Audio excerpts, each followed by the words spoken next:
like look at your own circumstance, right? You're a trained doctor. You still practice at Mass General, I think, in Boston, right? Somehow you're managing to do that along with running a startup, which cannot be easy.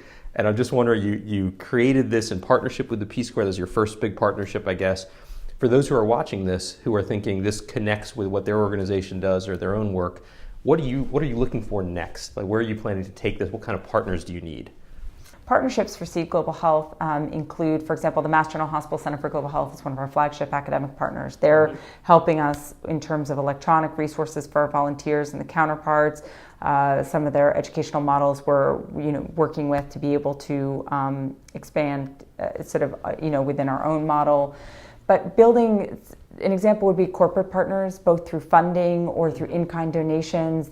We just started a very innovative partnership with the GE Foundation, where we're using handheld ultrasounds as a bedside teaching tool. So you're teaching by showing your students exactly what's going on in the body, not just listening, not just guessing, but saying in real time, this is what's actually happening. So how do we manage it? It's an incredibly powerful teaching tool that I think could really be replicated in many other parts of the world. You can't send a doctor overseas with nothing, right? They need to be equipped.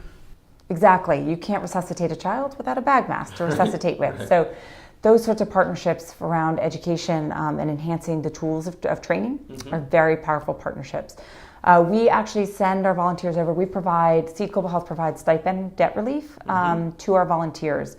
27 of our 30 volunteers needed debt support to be able to participate in a service program. So being able to support our stipends is an incredibly powerful way to leverage service among our volunteers. The ability to partner with academic institutions who say, we are so committed to global health and we see the importance of investing in U.S. health leadership because we know these doctors and nurses are not only going to make a contribution to where they work, but when they come home, they're more likely to work in underserved areas and with underserved populations in our country. So academic institutions would say, we want to be a part of that investment, partner with Seed, and we're going to create a sabbatical model where we'll commit to sending 4 doctors and 10 nurses to work in Seed for the 1-year commitment. Make that investment, and these folks will have a job when they come back because we know it's going to strengthen the training experience of our own trainees in our institution, but also patient care. A commitment like that would be an extraordinary commitment.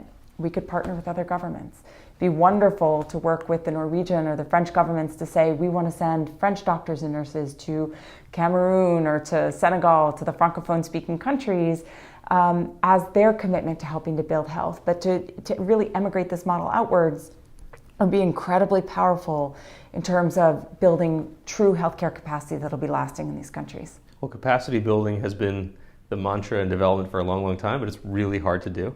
Congratulations on getting something started that's working at this directly. I think it's fantastic, and thanks for coming and spending a few minutes with us at Devex. No, thanks for having me. It's really wonderful to be here.